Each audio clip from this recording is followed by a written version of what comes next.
This is the Infinix Note 40 and this is the Redmi Note 13.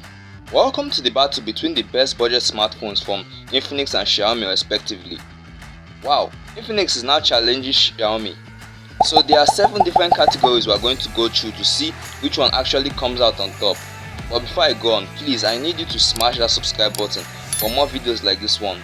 Also, it's the only way we are ever gonna hit 1,000 subs. So starting with the unboxing experience.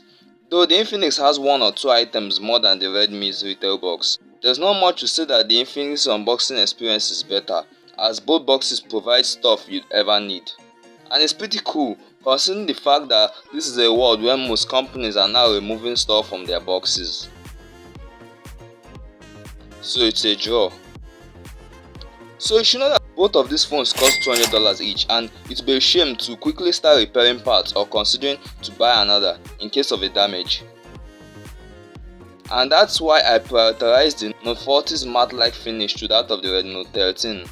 As the Redmi Note 13 comes with a glossy plastic rear as well as glossy sides. Not slapping a case onto the back of the phone will cause problems. And aside that, in terms of the appearance of the camera module, I'd go with that of the Redmi as it looks better without that bump. But obviously the winner of this category is the Infinix Note 40, as not only can that glossy rear finish cause a catastrophe that can make you end up like this, but it still attracts so much fingerprint smudges, which I think is gross. Onto display, it all boils down to how much you expect from either phone. They both come with 120Hz 1080p AMOLED panels, but the Redmi's is brighter at 1800 nits as opposed to 1300 nits on the Infinix. And we don't have any idea the type of Gorilla Glass put on the Infinix, whilst the Redmi comes with the Gorilla Glass 3. So in my opinion, the Redmi carries the point here as I prefer a brighter, stronger display. In terms of performance, it makes a lot of sense for the Infinix to walk away the point, as it's powered by the MediaTek Helio G99 Ultimate, as it's the supposed better chip due to its higher scores. What? But in actual practicality, the Snapdragon 685 powering the Redmi is more consistent as it's been optimized for performance during manufacturing. Unlike the Helio G99 Ultimate, which is simply just an overclocked variant of the G99, designed to keep performing at its peak, which causes a few hitches and a rise in temperature. So that's a draw. Onto the software experience, Redmi made a huge mistake with this Note 13, which makes the Infinix better. Mind you, MIUI is technically better than XOS as it rolls a nice amount of features and an almost ad-free experience, which XOS doesn't have. But Redmi's mistake with this phone is giving Android 13, unlike the Android 14 software which the Infinix comes with.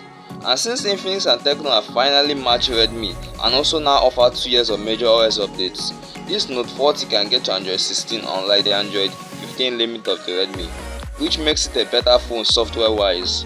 So the point then goes to the Infinix Note 40. In terms of battery, both phones come with a 5000 mAh cell, which means great battery life notwithstanding what you use the phone to do. But my favour is in for the Infinix. Not only is the wire charging faster for 5 watts as opposed to 33 watts of the Redmi, but there is also support for wireless charging and reverse wireless charging, which is the ability to charge other devices. That's another point for the Infinix. Man, the Infinix is absolutely smoking the Redmi here. Onto the final battle, the battle of the cameras. They both have 108MP main sensors, but unlike the Infinix which comes with 2 auxiliary cameras, the Redmi brings an ultra-wide camera and a macro camera, which is far more practical. And in terms of video output, the Infinix shoots 2K video on the rear, whilst the Redmi caps out at 1080p. So it's a draw, as even though ultra-wide cameras are better than auxiliary lenses, which are still bullshit, it's more reasonable to take a photo using the main camera, a 108MP one for that matter. And I do consider 2K video much better than 1080p. So concluding all of these, I can say that the Infinix is the overall better phone. It's newer, much more available, has faster charging, wireless charging, and even supports modern software for a bit longer. But that doesn't mean the Redmi is bad, as the screen is still pretty badass. But do let me know the phone you prefer to buy in the comment section down below. Thanks so much for watching, and if you enjoyed this video, kindly leave a like and subscribe to join our amazing tech family. I am Hilary, this is Harry21, and I'll catch you in the next one.